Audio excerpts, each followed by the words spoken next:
السلام علیکم، کیسے ہیں آپ سب؟ امید ہے آپ سب لوگ خیریت سے ہوں گے۔ تو آج پیر کامل ناول کی ایپیسوڈ 12 سٹارٹ کریں گے۔ جویریہ اور رابعہ رات بھر سو نہیں سکیں۔ وہ مکمل طور پر خوف کی گرفت میں تھیں۔ اگر وہ نہ آئی تو کیا ہوگا؟ یہ سوال ان کے سامنے بار بار بھیانک شکلیں بدل بدل کر آ رہا تھا۔ انہیں اپنا کیریئر ڈوبتا ہوا نظر آ رہا تھا۔ انہیں اندازہ تھا کہ ان کے گھر والے ایسے معاملے پر کیسا رد عمل ظاہر کریں گے۔ وہ انہیں بری طرح ملامت کرتے، انہیں امامہ کے والد کو سب کچھ صاف صاف نہ بتانے پر تنقید کا نشانہ بناتے اور پھر وارڈن سے سارے معاملے کو چھپانے پر اور بھی ناراض ہوتے۔ انہیں اندازہ نہیں تھا کہ حقیقت سامنے آنے پر خود ہاشم، مبین اور ان کی فیملی کا رد عمل کیا ہوگا۔ وہ اس سارے معاملے میں ان دونوں کے رول کو کس طرح دیکھیں گے؟ ہاسٹل میں لڑکیاں ان کے بارے میں کس طرح کی باتیں کریں گی؟ اور پھر اگر یہ سارا معاملہ پولیس کیس بن گیا تو پولیس ان کی پردہ پوشی کو کیا سمجھے گی؟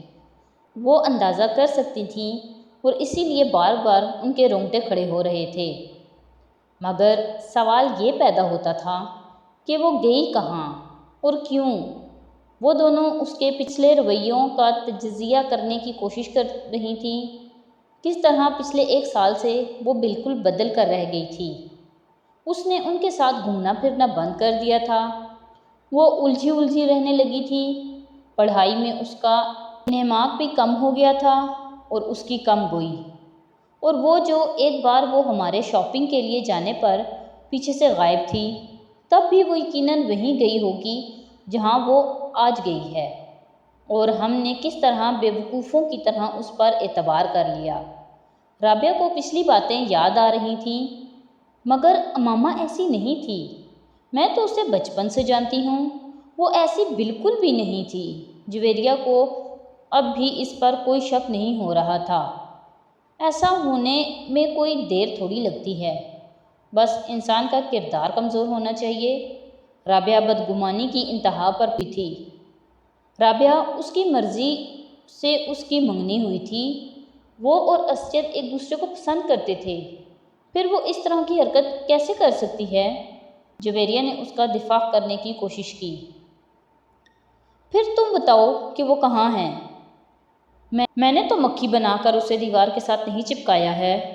اس کے بابا اس سے ملنے یہاں آئے ہیں اور وہ اپنے گھر سے آئے ہیں، تو ظاہر ہے وہ گھر پر نہیں گئی، اور ہم سب سے وہ یہ کہہ کر گئی تھی کہ وہ گھر جا رہی ہے۔ رابعہ نے بے چارگی سے کہا۔ ایسا بھی تو ہو سکتا ہے کہ اس سے کوئی حادثہ پیش آ گیا ہو سکتا ہے وہ اسی لیے گھر نہ پہنچ سکی ہو۔ وہ ہر بار یہاں سے فون کر کے اسلام آباد اپنے گھر والوں کو اپنے آنے کی اطلاع دے دیتی تھی، تاکہ اس کا بھائی اسے کوسٹر کے اسٹینڈ سے پک کر لے۔ اگر اس بار بھی اس نے اطلاع دی تھی تو پھر اس کے وہاں نہ پہنچنے پر وہ لوگ اطمینان سے وہاں نہ بیٹھے ہوتے۔ وہ یہاں ہاسٹل میں فون کرتے، اور اس کے والد کے انداز سے تو ایسا محسوس ہوا ہے جیسے اس کا اس ویکنڈ پر اسلام آباد کا کوئی پروگرام ہی نہیں تھا۔ رابعہ نے اس کے قیاس کو مکمل طور پر رد کرتے ہوئے کہا۔ ہاں، وہ کبھی بھی 1 ماہ میں 2 بار اسلام آباد نہیں جاتی تھی، مگر اس بار تو وہ دوسرے ہی ہفتے اسلام آباد جا رہی تھی، اور اس نے وارڈن سے خاص طور پر یہ کہہ کر اجازت لی تھی، کوئی نہ کوئی بات ضرور ہے، کہیں نہ کہیں کچھ نہ کچھ ضرور غلط ہے۔ جویریہ کو پھر خدشات ستانے لگے۔ اس کے ساتھ ساتھ ہم بھی بری طرح ڈوبیں گے۔ ہم سے بہت بڑی غلطی ہوئی جو ہم نے سب کچھ اس طرح کریٹ کیا۔ ہمیں صاف صاف بات کرنی چاہیے تھی اس کے والد سے کہ وہ یہاں نہیں ہیں، پھر وہ جو چاہے کرتے، یہ ان کا مسئلہ ہوتا۔ کم از کم ہم تو اس طرح نہ پھنستے جس طرح اب پھنس گئے ہیں۔ رابعہ مسلسل بڑبڑا رہی تھی۔ خیر، اب کیا ہو سکتا ہے؟ صبح تک انتظار کرتے ہیں۔ اگر وہ کل بھی نہیں آئی تو پھر وارڈن کو سب کچھ بتا دیں گے، جویریہ نے کمرے کے چکر لگاتے ہوئے کہا۔ وہ رات ان دونوں نے اسی طرح باتیں کرتے جاگتے ہوئے گزار لی۔ اگلے دن وہ دونوں کالج نہیں گئیں۔ اس حالت میں کالج جانے کا کوئی فائدہ بھی نہیں تھا۔ امامہ ویکنڈ پر ہفتے کو واپسی پر 9 بجے کے قریب آ جایا کرتی تھی، مگر وہ اس دن نہیں آئی۔ ان کے اعصاب جواب دینے لگے۔ 2:30 بجے کے قریب وہ فک رنگ اور کانپتے ہوئے ہاتھوں کے ساتھ اپنے کمرے سے وارڈن کے کمرے میں جانے کے لیے نکل آئیں۔ ان کے ذہن میں وہ جملے گردش کر رہے تھے جو انہیں وارڈن سے کہنے تھے۔ وہ وارڈن کے کمرے سے ابھی کچھ دور ہی تھیں جب انہوں نے امامہ کو بڑے اطمینان کے ساتھ اندر آتے دیکھا۔ اس کا بیگ اس کے کاندھے پر تھا اور فولڈر ہاتھوں میں۔ وہ یقیناً سیدھی کالج سے آ رہی تھی۔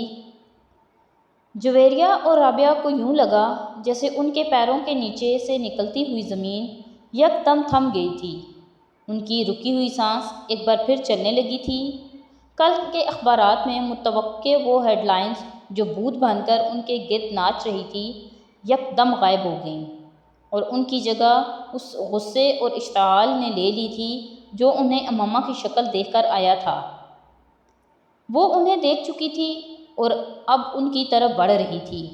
اس کے چہرے پر بڑی خوشگوار سی مسکراہٹ تھی۔ تم دونوں آج کالج کیوں نہیں آئیں؟ سلام دعا کے بعد اس نے ان سے پوچھا۔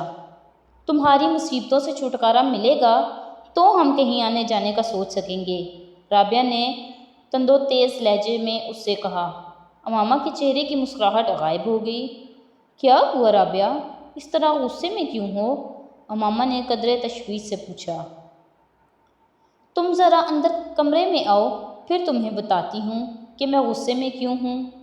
رابعہ نے اسے بازو سے پکڑا اور تقریباً کھینچتے ہوئے کمرے میں لے آئی۔ جویریہ کچھ کہے بغیر ان دونوں کے پیچھے آ گئی۔ امامہ ہکا بکا تھی اور رابعہ اور جویریہ کے رویے کو سمجھ نہیں پا رہی تھی۔ کمرے میں داخل ہوتے ہی رابعہ نے دروازہ بند کر لیا۔ کہاں سے آ رہی ہو تم؟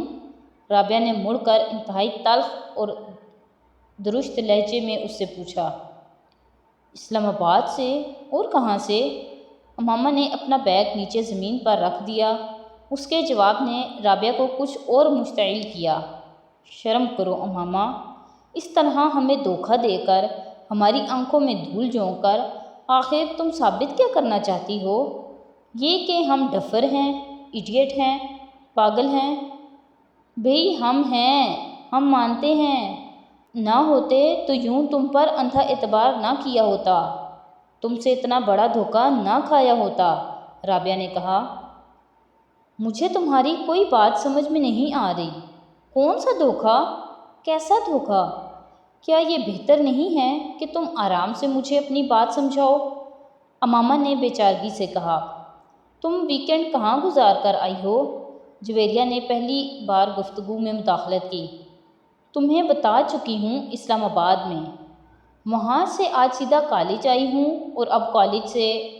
رابعہ نے اسے بات مکمل کرنے نہیں دی۔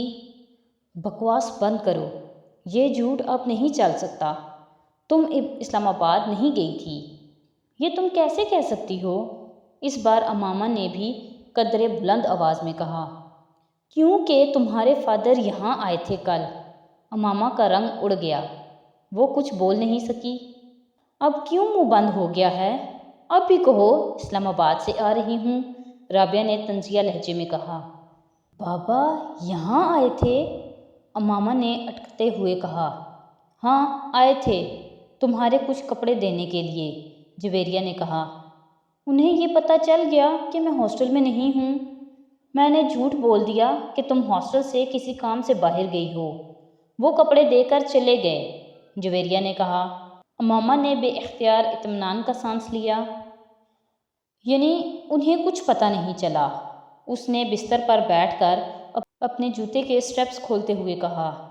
نہیں، انہیں کچھ پتہ نہیں چلا۔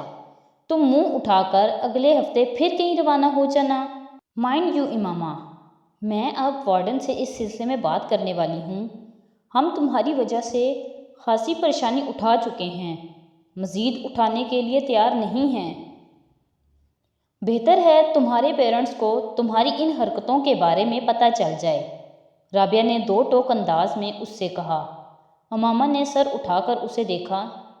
کون سی حرکتوں کے بارے میں؟ میں نے کیا کیا ہے؟ کیا کیا ہے؟ ہاسٹل سے اس طرح 2 دن کے لیے گھر کا کہہ کر غائب ہو جانا تمہارے نزدیک کوئی بڑی بات نہیں ہے۔ امامہ جواب دینے کی بجائے دوسرے جوتے کے بھی اسٹریپس کھولنے لگی۔ مجھے وارڈن کے پاس چلے ہی جانا چاہیے، رابعہ نے غصے کے عالم میں دروازے کی طرف بڑھتے ہوئے کہا۔ جویریہ نے آگے بڑھ کر اسے روکا۔ وارڈن سے بات کر لیں گے، پہلے اس سے تو بات کر لیں۔ تم جلد بازی مت کرو، مگر اس ڈھیٹ کا اطمینان دیکھو۔ مجال ہے ذرا برابر شرمندگی بھی اس کے چہرے پر جھلک رہی ہو۔ رابعہ نے غصے میں امامہ کی طرف اشارہ کرتے ہوئے کہا، میں تم دونوں کو سب کچھ بتا دوں گی، اتنا غصے میں آنے کی ضرورت نہیں ہے۔ میں نے کوئی غلط کام نہیں کیا، نہ ہی کسی غلط جگہ پر گئی ہوں، اور ہاں بھاگی بھی نہیں ہوں۔ امامہ نے جوتوں کی قید سے اپنے پیروں کو آزاد کرتے ہوئے قدرے دھیمے لہجے میں کہا۔ پھر تم کہاں گئی تھی؟ اس بار جویریہ نے پوچھا۔ اپنی ایک دوست کے ہاں۔ کون سی دوست؟ ہے ایک۔ اس طرح جھوٹ بول کر کیوں؟ میں تم لوگوں کے سوالوں سے بچنا چاہتی تھی، اور گھر والوں کو بتاتی یا ان سے اجازت لینے کی کوشش کرتی تو وہ کبھی اجازت نہ دیتے۔ کس کے ہاں گئی تھی اور کس لیے؟ جویریہ نے اس بار قدرے تجسس امیز انداز میں پوچھا۔ میں نے کہا نا، میں بتا دوں گی، کچھ وقت دو مجھے، امامہ نے اس کی بات کے جواب میں کہا۔ کوئی وقت نہیں دے سکتے تمہیں وقت دیں تاکہ تم ایک بار پھر غائب ہو جاؤ اور اس بار واپس ہی نہ آؤ، رابعہ نے اس بار بھی ناراضگی سے کہا، مگر پہلے کی نسبت اس بار اس کا لہجہ دھیما تھا۔ تمہیں تو اس بات کا بھی احساس نہیں ہوا کہ تم نے ہماری پوزیشن کتنی آکورڈ بنا دی تھی؟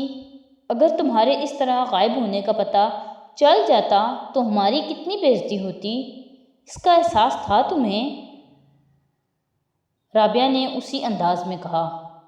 مجھے یہ توقع ہی نہیں تھی کہ بابا اس طرح اچانک یہاں آ جائیں گے، اس لیے میں یہ بھی نہیں سوچ سکتی تھی کہ تم لوگوں کو کسی نازک صورتحال کا سامنا کرنا پڑ سکتا ہے، ورنہ میں اس طرح کبھی نہ کرتی، امامہ نے معذرت خواہانہ انداز میں کہا۔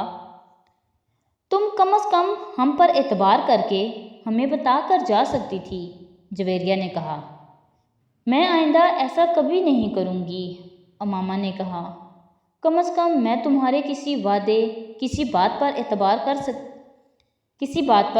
نہیں کر سکتی، رابعہ نے دو ٹوک انداز میں کہا۔ مجھے اپنی پوزیشن کلیئر کرنے دو رابعہ، تم مجھے غلط سمجھ رہی ہو، امامہ نے اس بار قدرے کمزور انداز میں کہا۔ تم کو احساس ہے کہ تمہاری وجہ سے ہمارا کیریئر اور ہماری زندگی کس طرح داؤ پر لگ گئی تھی؟ یہ دوستی ہوتی ہے، اس سے دوستی کہتے ہیں؟ ٹھیک ہے، مجھ سے غلطی ہو گئی، مجھے معاف کر دو، امامہ نے جیسے ہتھیار ڈالتے ہوئے کہا۔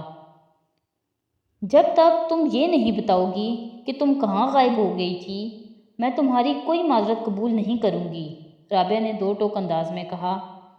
امامہ کچھ دیر اسے دیکھتی رہی، پھر اس نے کہا، میں صبیحہ کے گھر چلی گئی تھی۔ جویریہ اور رابعہ حیرانی سے ایک دوسرے کو دیکھنے لگیں۔ کون؟ ان دونوں نے تقریباً بیک وقت پوچھا۔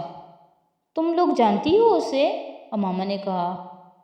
وہ 4th ایئر کی صبیحہ، جویریہ نے بے اختیار پوچھا۔ امامہ نے سر ہلایا۔ مگر اس کے گھر کس لیے گئی تھی تم؟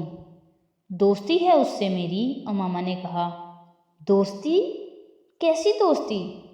4 دن کی سلام دعا ہے تمہارے ساتھ اس کی، اور میرا خیال ہے تم تو اسے اچھی طرح جانتی بھی نہیں ہو، پھر اس کے گھر رہنے کے لیے کیوں چل پڑیں؟ جویریہ نے اعتراض کرتے ہوئے کہا۔ وہ بھی اس طرح جھوٹ بول کر؟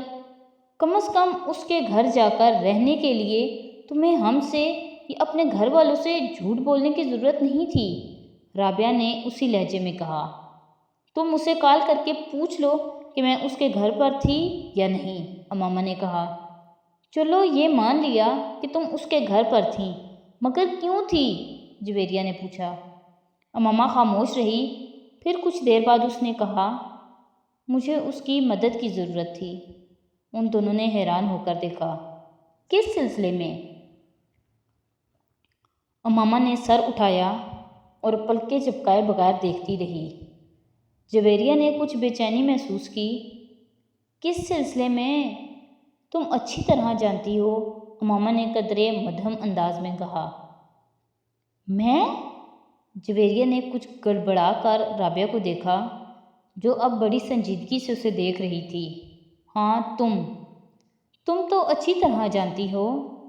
تم پہیلیاں مت بجھواؤ، سیدھی اور صاف بات کرو، جویریہ نے قدرے سخت لہجے میں کہا۔ امامہ سر اٹھا کر خاموشی سے اسے دیکھنے لگی، پھر کچھ دیر بعد شکست خوردہ انداز میں اس نے سر جھکا دیا۔ تو آج کے ایپیسوڈ یہیں پہ ختم کرتے ہیں، نیکسٹ ایپیسوڈ کے ساتھ کل پھر حاضر ہوں گے۔ تو اگر آپ کو میری ویڈیوز اچھی لگ رہی ہیں تو پلیز میری ویڈیوز کو لائک کریں، میرے چینل کو سبسکرائب کریں اور اپنے فیملی اور فرینڈ کے ساتھ شیئر کریں۔ بہت شکریہ۔